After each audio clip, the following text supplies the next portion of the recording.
Yeah. Family, y'all. Just keep it tight, keep it tight, keep it tight. Oh, right. Yeah. Here we go. So around 50 to 52 AD, or CE for Common Era, we have this second missionary journey, which is simply referring to Paul setting out again from Antioch, this time not with Barnabas, because they had their sharp disagreement. They got in a fight, had a little tiff.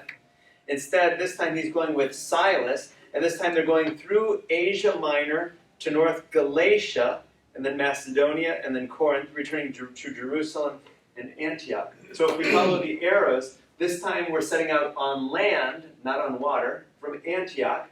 We're going up, we can follow the arrows through Galatia, over to Asia, to Troas, and then up to Philippi. Have we heard that word Philippi? The city of Philippi? Who lived in Philippi? The Philippians. From there they went on to Thessalonica. Who lived in Thessalonica? The Thessalonians. And then down through Greece, through Athens to Corinth. Who lived in Corinth? The Corinthians. And then they crossed over to Ephesus. Who lived in Ephesus? The Ephesians. The Ephesians, of all the cities that we mentioned so far, is the city that we don't believe that Paul wrote that letter to the Ephesians. We believe it's a Deutero-Pauline letter. It's a letter that was not written by Paul, but by someone else. But we know of the letter to the Ephesians. It's in the Bible. And then we can see from there, then they set out by sea to get back to the shore. They landed in Caesarea, and then went down to Jerusalem again, and then went north to Antioch. The Jerusalem decision opened the Gentile world to belief in Jesus without circumcision. That was the good news of the Jerusalem Council. The first council of the church was that you didn't have to be circumcised to believe in Jesus and to be saved. On the second journey, we can see the places that Paul returned to. So on his first missionary journey, he went to a few cities there in Galatia. And when he passed through again, he stopped by to see how they were doing. Galatia, who lived in Galatia? The Galatians. We've heard of Paul's letter to the Galatians, so that would be people who lived in that province of Galatia. And then after visiting those cities, he went north to Galatia and Phrygia, crossed over to Macedonia, which is now in Europe, then to Philippi, Thessalonica, Berea, Athens, and Corinth. How interesting then. We talk about Paul's letters. Which letter do we believe was his first letter, the first letter that he wrote? The first book of the New Testament is Paul's letter to the Thessalonians, his first letter to the Thessalonians. Follow me now. How many books are in the Hebrew Scriptures in the Old Testament? In the Old Testament we have 46 books. In the New Testament, how many books do we have in the New Testament? 27. 27. We know that of those, 4 of them are Gospels. And then after the Gospels, we have various letters by St. Paul. We have the Acts of the Apostles and then Paul's letters. What was the first book of the Bible to be written, of the New Testament to be written? Was the Gospel of Matthew the first book in the New Testament to be written? No. We know that the Gospel of Mark was written before that. But Paul's letters were actually written before the Gospel of Mark. Paul started writing his letters. We'll see, we dated the Gospel of Mark to somewhere around 65 AD. That's about the time that Paul died. Paul died somewhere between 63 and 67 AD. And so if that's around the time that Paul died, when did Paul write his letters? Before the Gospels. If we were to put the New Testament in order by how it was written, Paul's letters would be before the Gospels. It would be fascinating to see. And of Paul's letters, which one do we believe was the first to be written? The first letter to the Thessalonians. So of these letters, some of them we refer to as Pauline letters because they were written by Paul. And one of those is the first letter to the Thessalonians.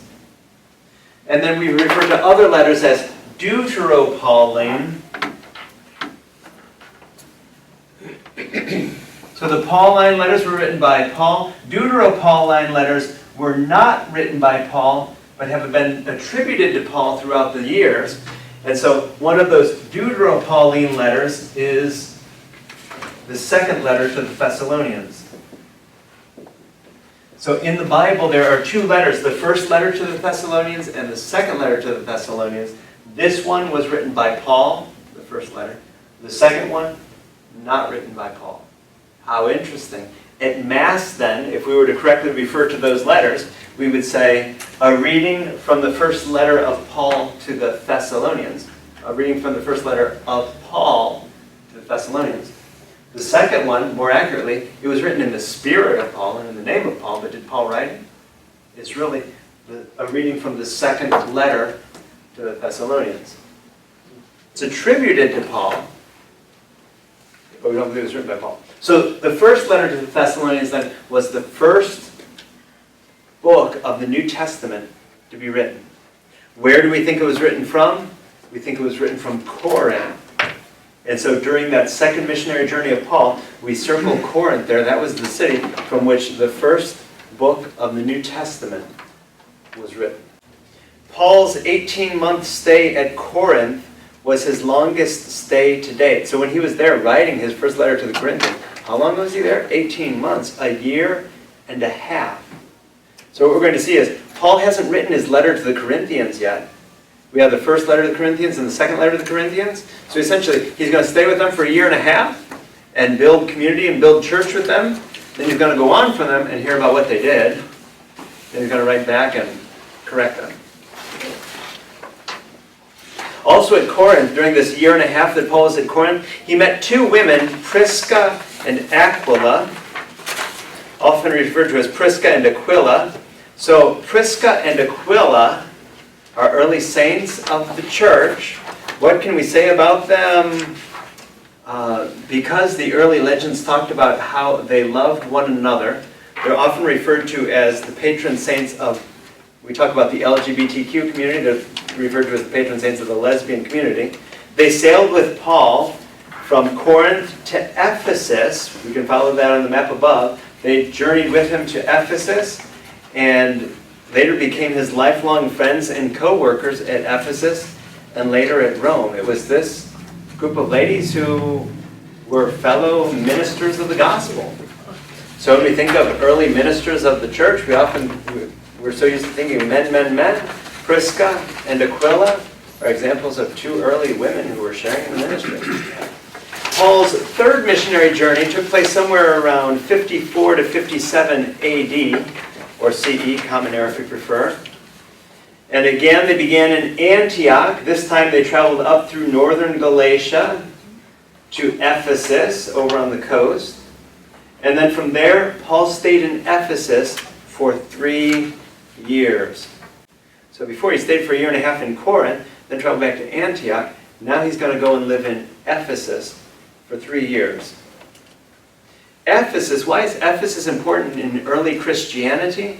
Because the popular belief was that Mary, the Virgin Mother of God, Mary, Jesus' mother, had a home in Ephesus. Interesting. See how far Ephesus is from Jerusalem? It's possible that Paul was imprisoned in Ephesus, which is why in parentheses it shows that from Ephesus, Paul wrote his letter to the Galatians in Ephesus during those 3 years. He wrote his first letter to the Corinthians in Ephesus. Remember, he had lived in Corinth and was now writing back to the Corinthians across the sea. With the book of Philippians, his letter to the Philippians and his letter to Philemon, the challenge is that we don't know if he wrote those in Ephesus. We know that he wrote Philippians and Philemon when he was in jail. And so if he was in jail in Ephesus, then maybe he did write Philippians and Philemon from Ephesus. So we have question marks behind Philippians and Philemon simply because we don't know if Paul was imprisoned in Ephesus. But if he was, then it's possible that he wrote those letters there. Imprisonment could help to explain why he was there for 3 years. 3 years is a long time for Paul, a guy who's journeying all around. 3 years is a long time to stay in any one place. So after spending some time in Antioch, Paul returned to Galatia, Phrygia, and Ephesus.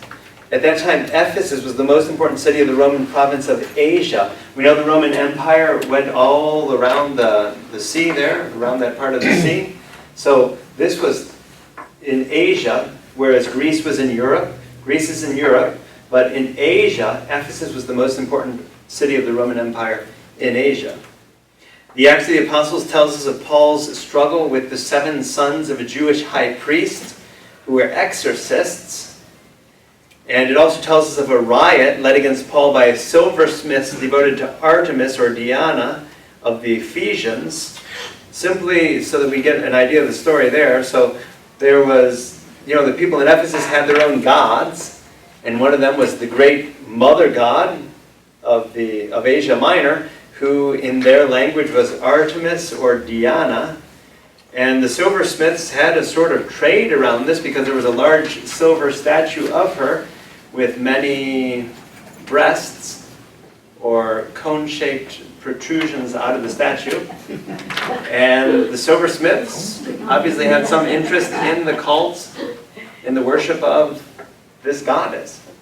So Paul implicitly speaks of the hardships that he began to endure in Ephesus in his second letter to the Corinthians. He talks about the affliction that came to us in Asia. He also says in his first letter to the Corinthians, he says, I fought at Ephesus with beasts. Was he talking about literal beasts? Was he fighting with lions? No, he was fighting with the Ephesians. Paul may have been imprisoned in Ephesus, and if so, he may have written Philippians and the letter to Philemon from there. But scholars generally agree that from Ephesus, Paul wrote his letter to the Galatians, expressing his anguish at what had happened there in the 4 or 5 years that he had been gone. And then toward the end of his stay in Ephesus, there were troubles in Corinth across the sea. And so Paul wrote his first letter to the Corinthians and also a second letter that we don't have. Ooh, follow me now. So we've heard of the first letter to the Corinthians, and we've heard of the second letter to the Corinthians. But what happens is, if we look up that, we're going to find this tearful letter that's between here, so that actually what happens is that scholars know that the second letter to the Corinthians was actually his third, if not fourth, letter to the Corinthians. Follow me? This was his first letter. This was his second letter. He talked about a tearful letter. So the second letter to the Corinthians, Paul's second letter to the Corinthians, wasn't a second letter to the Corinthians. At Mass, if we were to be more honest, we would say Paul's, a reading from the third or fourth letter of St. Paul to the Corinthians. Does the Acts of the Apostles mention anything about Paul's challenges with the church in Corinth?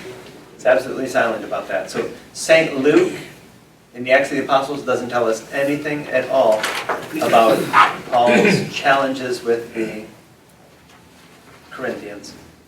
Going on in Paul's life then, so he spent 3 years in Ephesus. We'll never know entirely what he did. We do know that he wrote the letter to the Galatians. We do know that he wrote the first letter to the Corinthians. If he was in prison, he may have written the letter to the Philippians and the letter to Philemon, but we don't know if he was in prison yet at this point in his life or if that came later.